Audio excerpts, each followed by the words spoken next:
بسم اللہ الرحمن الرحیم صلی اللہ علیہ وآلہ وسلم۔ السلام علیکم ورحمۃ اللہ وبرکاتہ۔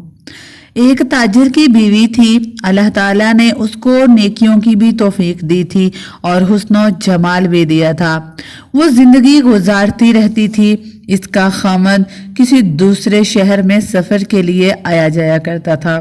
اسے کچھ ہی دنوں کے وقفے کے بعد اسے وہاں جانا پڑتا تھا اور وہاں جا کر رہنا بھی پڑتا تھا۔ اب اس کی بیوی نے یہ بات محسوس کی کہ اس کے خاوند کا قیام وہاں زیادہ ہونے لگا ہے، لہٰذا اسے احساس ہوا کہ کہیں اس نے وہاں دوسرا گھر تو نہیں بنا لیا۔ چنانچہ اس نے اپنی اعتماد والی ایک خادمہ سے کہا کہ تم اس کے پیچھے جاؤ اور دوسرے شہر جہاں وہ جا کر رہتا ہے وہاں ہمسایوں سے جا کر معلومات حاصل کرو۔ جب اس نے وہاں سے اس کی خادمہ نے معلومات حاصل کی تو پتہ چلا کہ جہاں وہ جایا کرتا تھا اور جب اسے 10 یا 15 دن کے لیے رہنا بھی پڑتا تھا، اس لیے اس نے وہیں کسی عورت سے نکاح کر لیا تھا اور اسے ایک گھر بھی لے کر دیا تھا جہاں وہ جا کر رہا کرتا تھا۔ گناہ تو نہیں تھا، البتہ اس نے دوسرا نکاح کر لیا تھا۔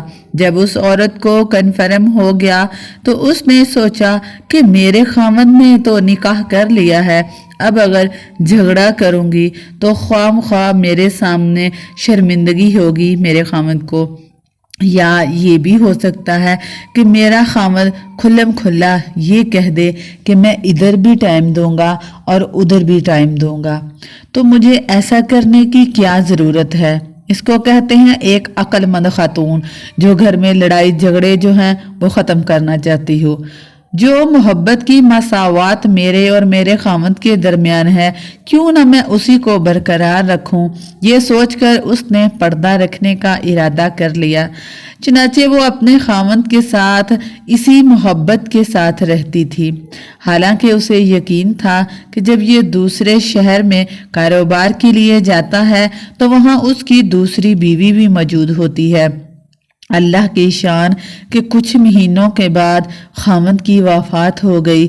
جب خاوند کی وفات ہوئی تو اس کا جتنا سرمایہ تھا وہ سارے کا سارا اس کی بیوی کے پاس تھا۔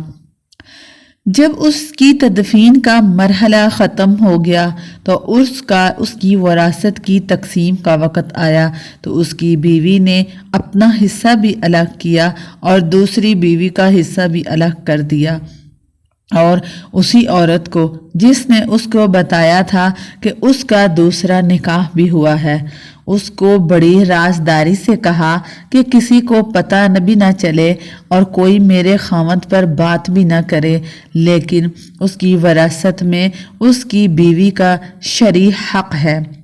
مجھے قیامت کے دن اللہ کے یہاں بھی جواب دینا ہے، اس کا حق میں نہیں کھا سکتی، لہٰذا یہ پیسے لے جاؤ اور اس سے کہو کہ تمہارے خاوند کی وراثت میں سے یہ تمہارا حصہ نکلا ہے اور تم اسے وصول کر لو۔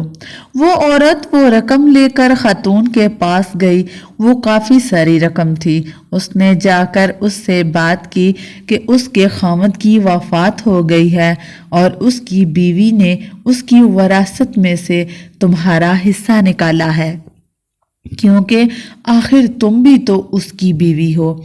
وہ اگر تمہارا حق کھائے گی تو وہ کل قیامت کے دن اللہ تعالیٰ کو کیا جواب دے سکے گی؟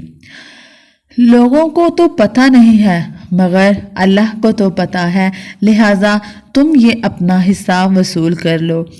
اس عورت نے وہ رقم پکڑ کر کہا کہ اللہ اس کا بھلا کرے، وہ کتنی نیک عورت ہے اور کتنی اچھی عورت ہے جس نے میرا یہ خیال رکھا۔ پھر اس نے کہا کہ تم یہ مال میری طرف سے لے جا کر اس عورت کو واپس کر دو، اس لیے کہ اس کے خاوند نے مرنے سے 1 ہفتہ پہلے ہی مجھے طلاق دے دی تھی، اور اس طلاق کا پتہ یا مجھے ہے یا میرے اللہ کو ہے، لہٰذا اس وراثت میں میرا اب کوئی حصہ نہیں بنتا، یہ اسی کا حصہ ہے، لہٰذا اسی کو ہی جا کر واپس کر دو۔ تعلیمات